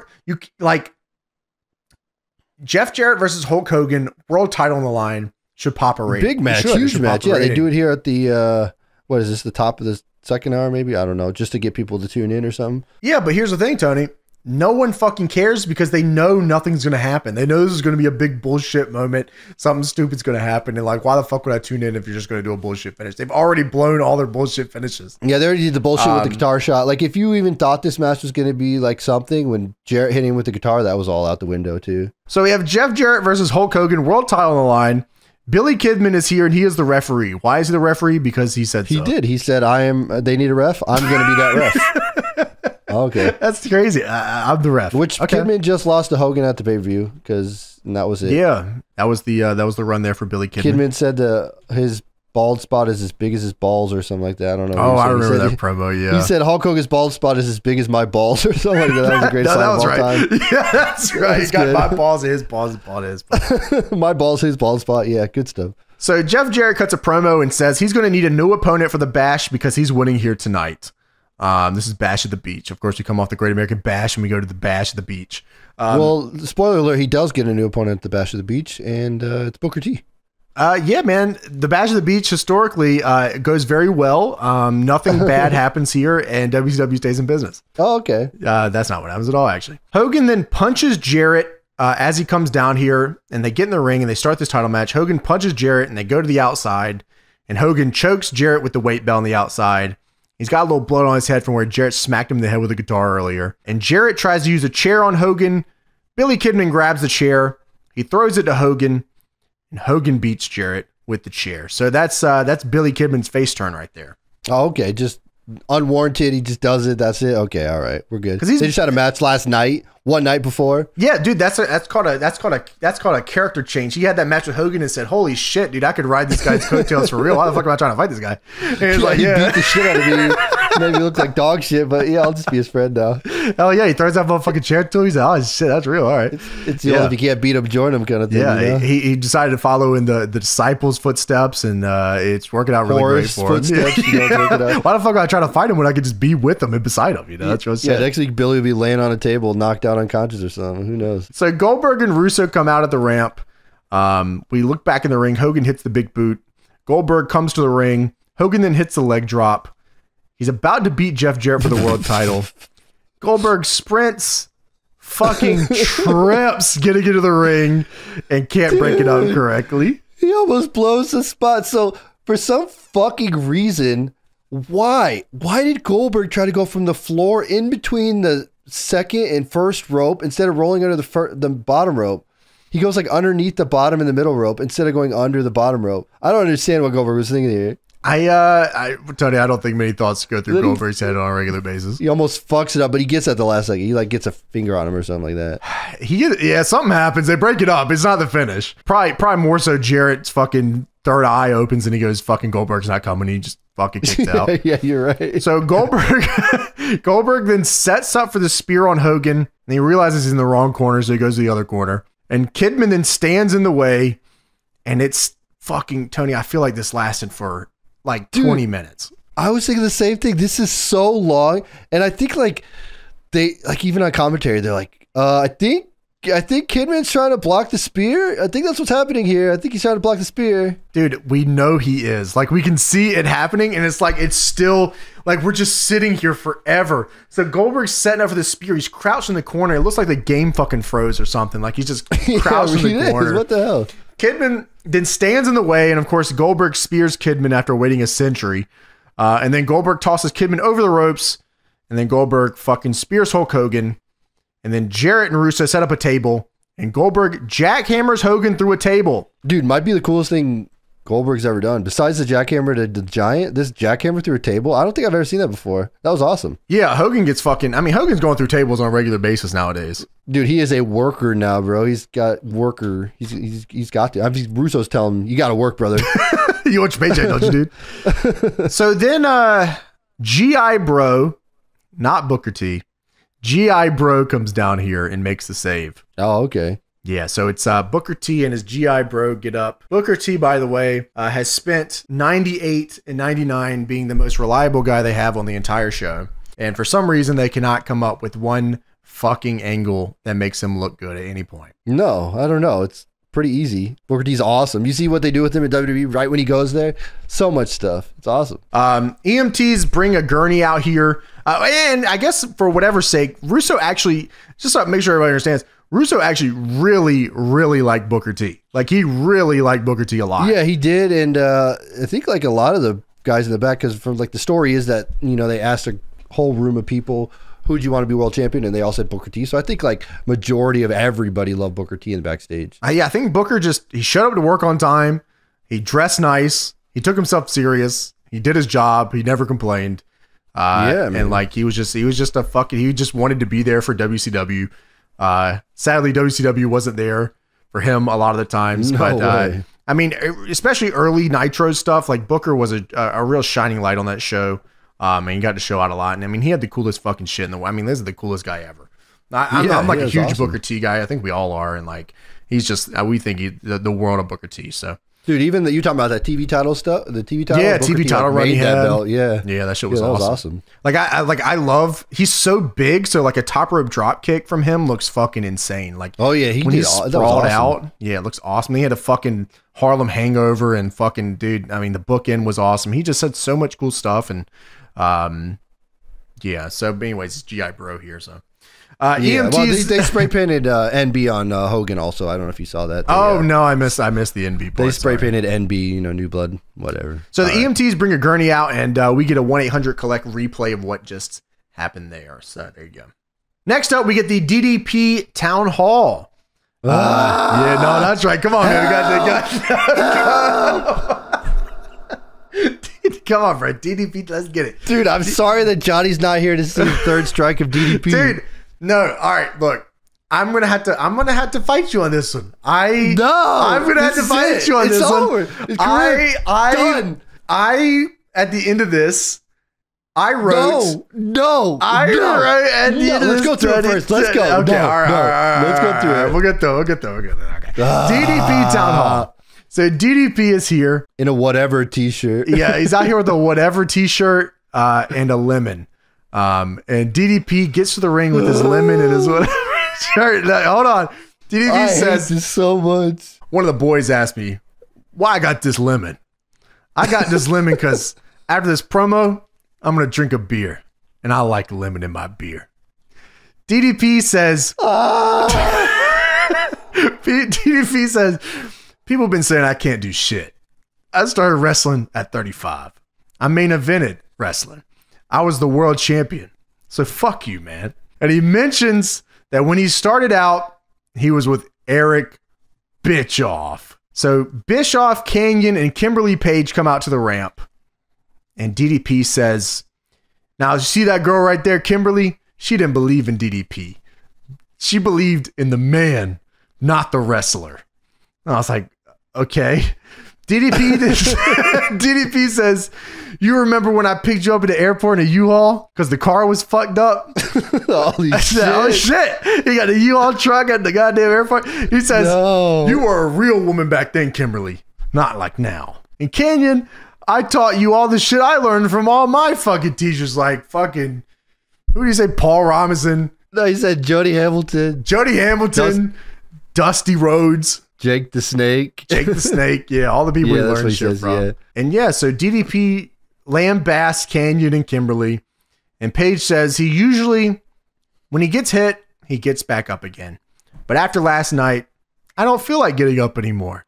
Which is a super relatable thing, Tony. Look, he's cooking. No. He says he lost everything because of wrestling and working for people like Bischoff.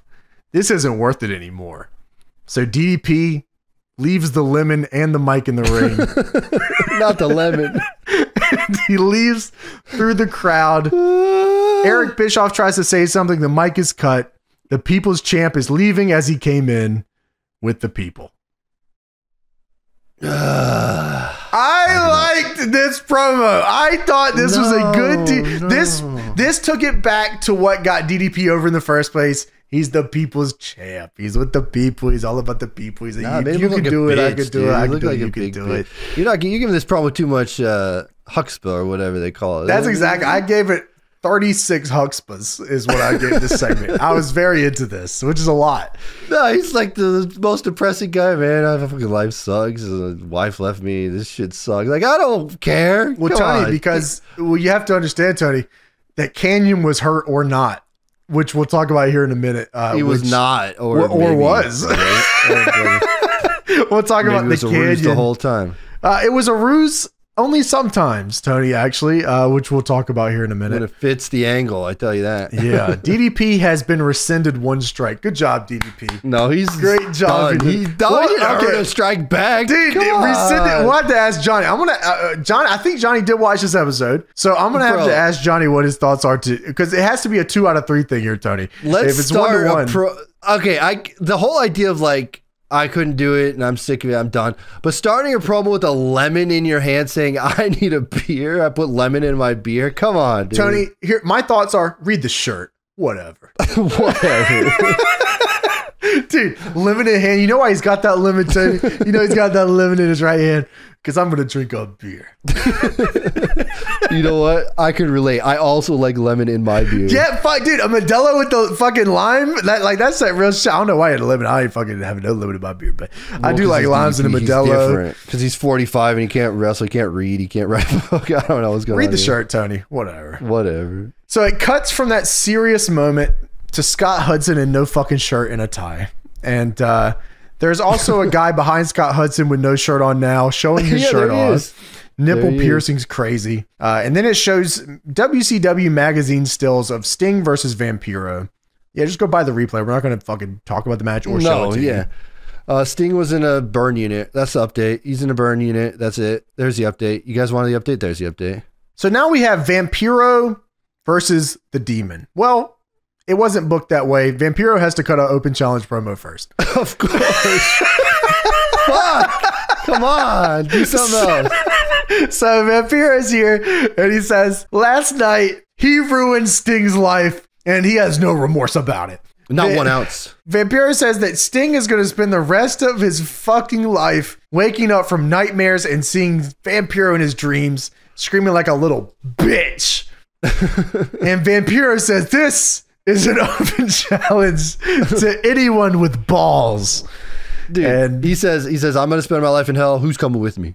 Well, guess who it is, Tony? It's the Demon. Out of the corner of the screen, a coffin rolls up out of nowhere. No one's pushing the coffin. The coffin just rolls up onto the screen. And the Demon steps out of the Demon's coffin, if you can believe it.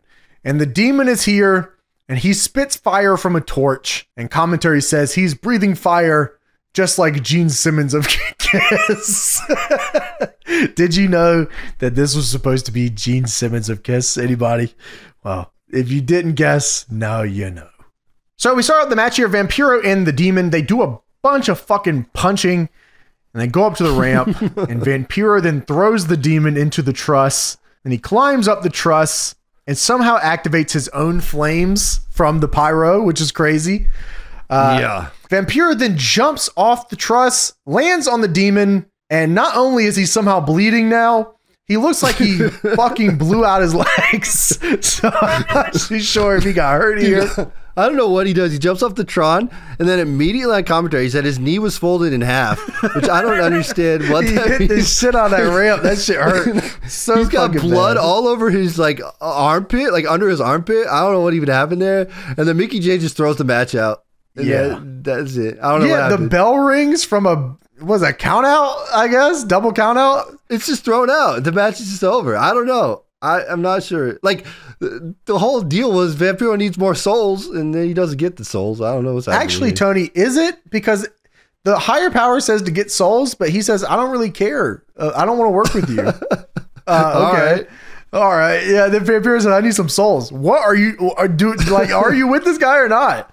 I guess not. He folded his knee in half, and now he's done, and the match is over. All right. So we go backstage. Scott Steiner gets one of the freaks, Shakira, to look after Kevin Nash's nephew, Hunter, while him and Madeja walk to the ring. I thought maybe for a match or something, and we kind of get one, so that's kind of nice. Russo is freaking out about losing his hair possibly, and I guess it just hit him that he could lose his head hair and his ass hair if he loses. So you hear that he's gonna shit my ass? Yeah, well, I don't know. Maybe trim, huh? Trim, huh? All right, shave my ass. I don't know. So now we have the Canyon and Kimberly Town Hall. Canyon is here to make an open challenge promo. No. Yeah, you got more open challenges before we go on. So, dude, I will say though, I like this Positively Canyon gimmick. I was a fan of it when it happened. I think it's pretty good. Tony, if I can tell you something, I like Canyon, Kimberly, DDP, and this whole angle.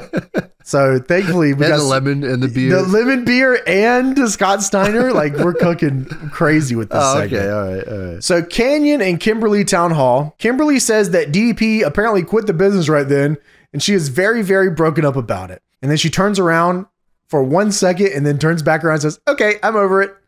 Kimberly then debuts her new perfume, Positively Me, which you can get for $395 a bottle, so no one here can afford it. Kimberly's actually a good heel promo. Yeah, she has a shirt that says me on it. I think that's her thing, me. Yeah, Positively Me. Kimberly then says if the men out there save all their beer money, they can spray this on their ladies and they can smell like me. She's actually killing this gimmick. I gotta give it to Kimberly. Yeah, she's doing well right here, and she's hot. So Canyon says that here's where things go off the rails a little bit. Canyon says that while he was in the hospital recovering from his spinal cord injury, wink, wink, people actually believed me about that. Okay, so we had this whole injury angle for Canyon that ended up with him turning heel. This entire thing made no sense, Tony, because the injury was real when it needed to be, fake when it needed to be, then real again, and then fake again. There was no consistency at all on if this was real or fake. And then they finally just decided to say, oh, fuck it, it was fake, whatever. Yeah. It was like Bischoff staged it or whatever, Bischoff, and then it was like, and then it wasn't, and then it was, and then he was in the hospital, but maybe he wasn't. I don't know. It was like real and fake depending on who he was talking to. Like Bischoff, it was real, and then him, it was fake, or maybe not, it was real. No one actually knows. So whatever. Thank God the angle's over. It didn't it doesn't really matter came from anyways. So Bischoff told Canyon that all he had to do was turn on DDP and he can have his spot on the card. So he did it. And now he's going to take everything from DDP. He's with his wife. He's got his new book, Positively Canyon. You know, look, you can see it right here. Look, Positively Canyon. And he's going to take his fucking move. So if any jabroni was to come out here and get hit with my new move, the Diamond Cutter, come on out. And then Scott Steiner's music hits. Oh, shit. That's the real shit. Him and Madeja, he's the U.S. champion. That's not the guy he expected to come out. Look at that. No, that was awesome. Scott Steiner grabs the mic and puts his foot on the rope and he says, Canyon, you come out here with Paige's wife and you act like it's a big deal. How about you tell me who hasn't been with that bitch? Oh, shit. God damn, he said, you want to diamond cut somebody? Get your ass in the ring, boy. God damn. This is the GOAT, man. This is like, oh my goodness, man. So yeah, we have a little match here. Steiner starts off the Steiner line elbow drop combo. He's still got the glasses on the whole time. This dude's a fucking freak. Canyon, by the way, has rib tape on like DDP. Yeah, mocking him. That's pretty good. I like that too. Good stuff. Steiner hits an exploder suplex. This dude's getting fucking packed and smoked. Canyon low blows Steiner right in front of the ref. I think this is one of those rules don't matter in this match of the night, which is WCW had this quite a bit. Yeah, of course. Canyon then hits Steiner with a sit-out Alabama slam for a 2, which I always thought was awesome. Just inventing moves. Awesome. Just doing his thing. Canyon then gives Lil Nate, who's the ref, a diamond cutter. And then Steiner gorilla presses Canyon while Kimberly runs backstage. Steiner hits the corner belly to belly, puts the Steiner line or Steiner recliner in, and then Mike Awesome runs in the ring. Apparently, Kimberly ran backstage to get Mike Awesome, and now he's here to save Canyon. Oh my.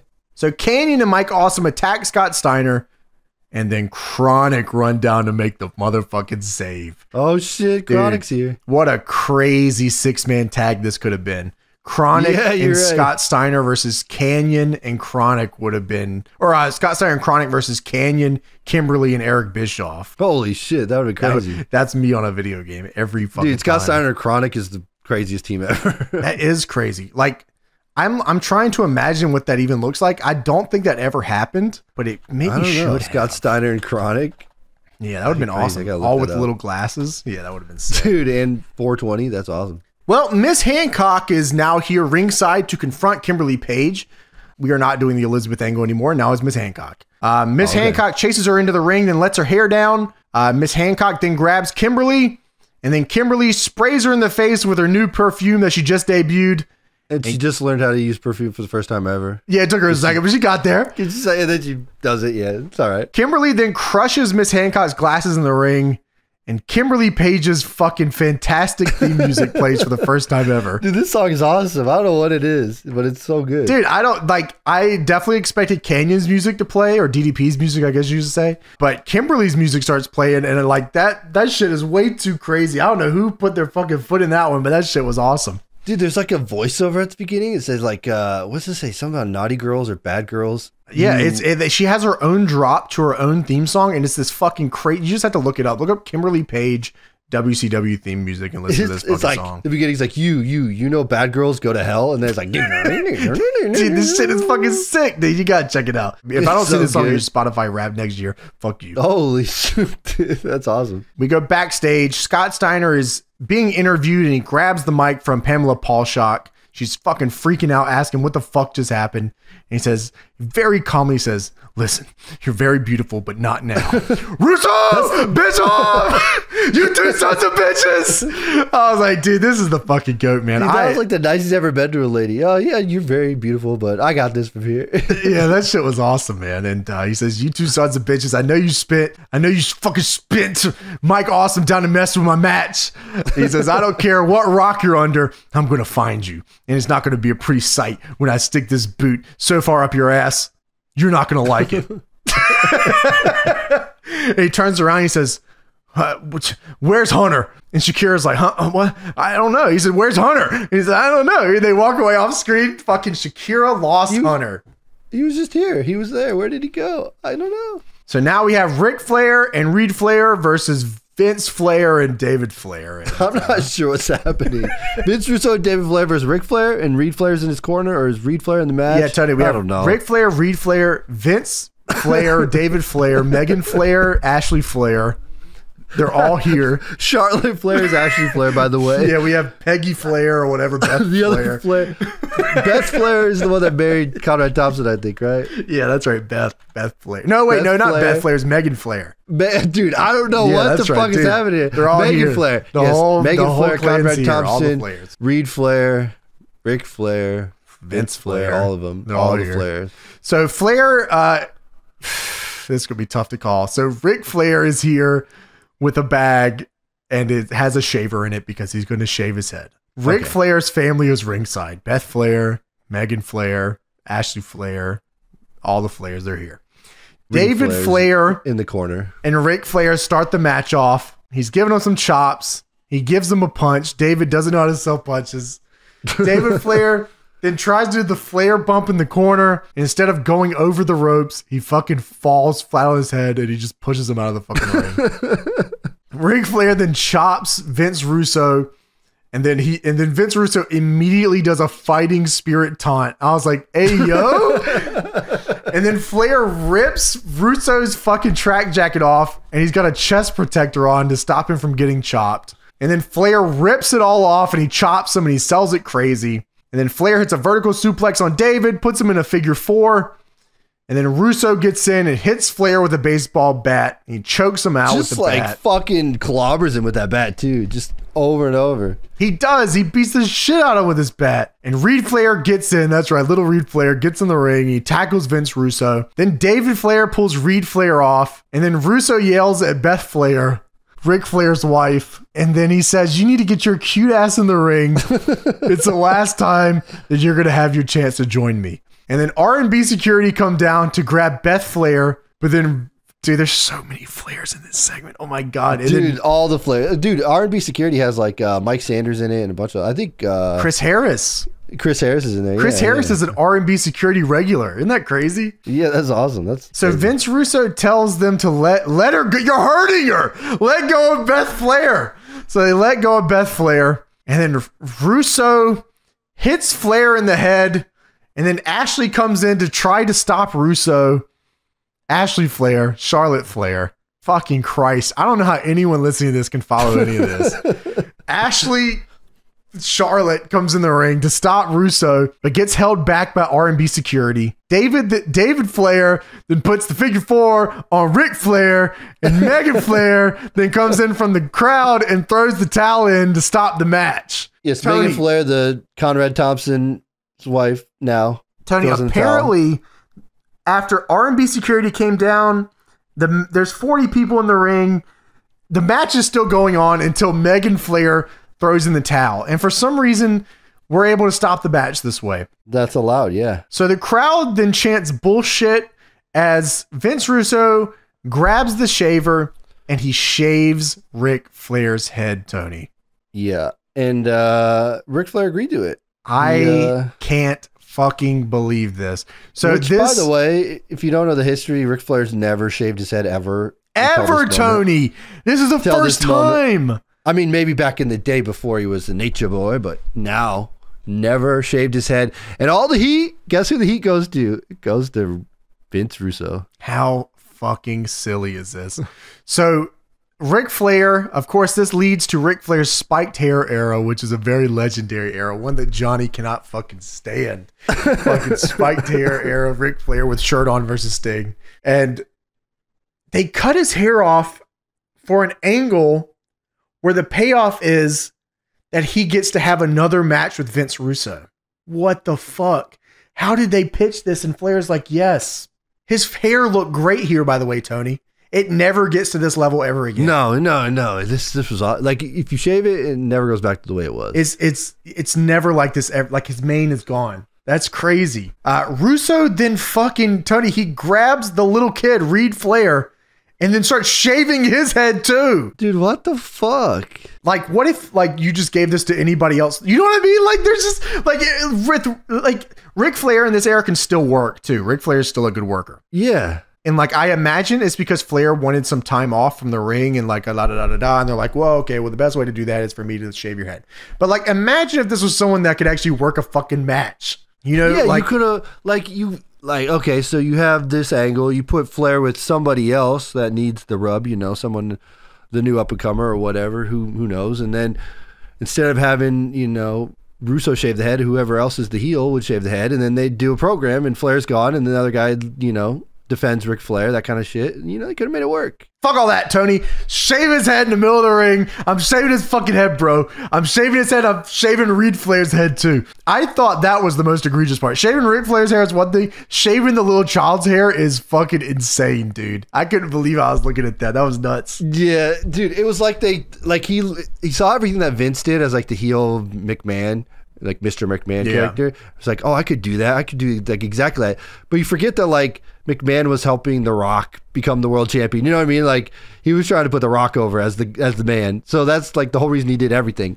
But here it was just, we're just because I want to do it. I'm the heel. I'm going to do it. Yeah, you're right. It's crazy, man. The crowd, Russo then walks up the ramp and the crowd hits Russo right in the head with a drink. That was funny. I believe this is actually Ric Flair's last match in the year 2000. Like it's fucking August, by the way, and this is the last match he has of the year. I think June. It's June right now. Oh, it's June. Yeah, even worse. Wow. Yeah, this is the last match. Wow, that's crazy. So the cops have now let Kevin Nash out of his handcuffs, and we have Goldberg versus Kevin Nash up next on this show. All right, the main event of the evening: Goldberg and Kevin Nash. This should pop some goddamn ratings. Freshly healed Goldberg, Kevin Nash, fucking huge baby face. Things are rocking. Goldberg's morale is at an all-time high here, I think, or not. Or not at all. Dirt she told me. And Nash doesn't have his gear. He just doesn't. He's just wrestling in the Big Daddy jersey. That's all good. He didn't bring the gear. He didn't have a locker room. He had other plans for the night. He wasn't planning on wrestling, obviously, because he didn't have his gear. So Goldberg is out here with the new blood. They come to the ring. Disco Inferno is trying to stand as close to Goldberg as possible. No one knows how to stand close to people as good as Disco Inferno does. And so we start the match off. Goldberg immediately attacks Kevin Nash. Kevin Nash is in street clothes. Goldberg is in his full fucking gear, by the way. Kevin Nash hits a big boot. Goldberg rolls out. Goldberg then comes back with a super kick. He's back on top. Goldberg hits Nash with a chair to stop his comeback. And the camera is going to make sure that they do not pan away once as Kevin Nash fucking stares down the mat and gigs on the fucking mat. They are not going to move away from this. They had to make sure they show this. And fucking hell. So anyways, Kevin Nash's nephew Hunter, remember that guy? He's here now. Yes. Okay. He's screaming on the steps to his uncle. You got to get up. You have to beat Goldberg. Uncle Kevin. And Russo comes down to the ring and he holds Hunter and he makes him watch Goldberg beat Kevin Nash's bloody ass to shit. And as this is happening, Scott Steiner runs down the ramp. He attacks all the new blood and then also attacks the cops, which is fucking fantastic. Dude, the cops start beating him with billy clubs and shit. Tony, this was the craziest shit I've ever seen in my life. Steiner beats the cops up and then the cops jump him with nightsticks and they all start beating the shit out of Scott Steiner with nightsticks. This was crazy. He's like fetal position on the ground getting his ass stomped out by a bunch of cops. This was crazy. Dude, that was crazy. So anyways, the cops end up getting him in handcuffs and they're taking him away, and then the cat runs down and then punches Steiner in the head when he's handcuffed and he falls over. And the cat just punched Scott Steiner. And then the cat runs away. The cat gets arrested too. I don't know if you saw that. I didn't see him get arrested. No, I didn't see him get arrested. They put the cuffs on him too and take him out. That's too, funny. You can't just beat up somebody. Yeah, you're right. Well, he's the general manager. He should be able to do whatever he wants. Yeah, you're right. So anyways, nephew Hunter gets in the ring and he checks on Kevin Nash. And Russo then gets in the ring and hugs Goldberg. And I guess the match was thrown out. Was there? I didn't hear a bell. No, there's no finish, non-finish. There it was. What the fuck? So anyways, they're all in the ring. He's hugging Goldberg. Nash is bloody. Hunter, nephew, is on the show. Scott Steiner just got destroyed by a bunch of cops. The cat punched Scott Steiner. We're all out of time. Hunter's crying over Nash's bloody body, and then I don't know if you saw Vince Russo comes in and shoves Hunter closer to Nash. Like, hey, get closer. Come on, kid, get in there. Yeah, wow. There you go. That's what fucking. That is fucking WCW Nitro. Best match of the night, Tony. I got to give it a Big Vito and Terry Funk. They were going, dude. crazy. Yeah, hell yeah. That match was fucking awesome. Fantastic. Best promo of the night, Tony. You had to get a DDP. Yeah, DDP. Come on, DDP was cooking. All right. You know I got this lemon because I like beer. Read the fucking shirt, Tony. Give me a fucking break. Whatever, dude. Fucking promo of the night. Come on, you got to agree with that. That was promo of the night. Come on. No fucking way. Oh, the other promos were way better. That's what I'm saying. Promo of the night goes DDP. WDDP. Nah, Pops and General Erection promo of the night. All right. I like pie. I will say this much. I enjoyed watching the show quite a bit. I think it was a fucking mess, 100% a complete fucking mess. But in retrospect, I think it's just fun seeing all the legends and fucking all the people like that. And yeah, so WCW Monday Nitro, for better or worse, you get the full Nitro experience, man.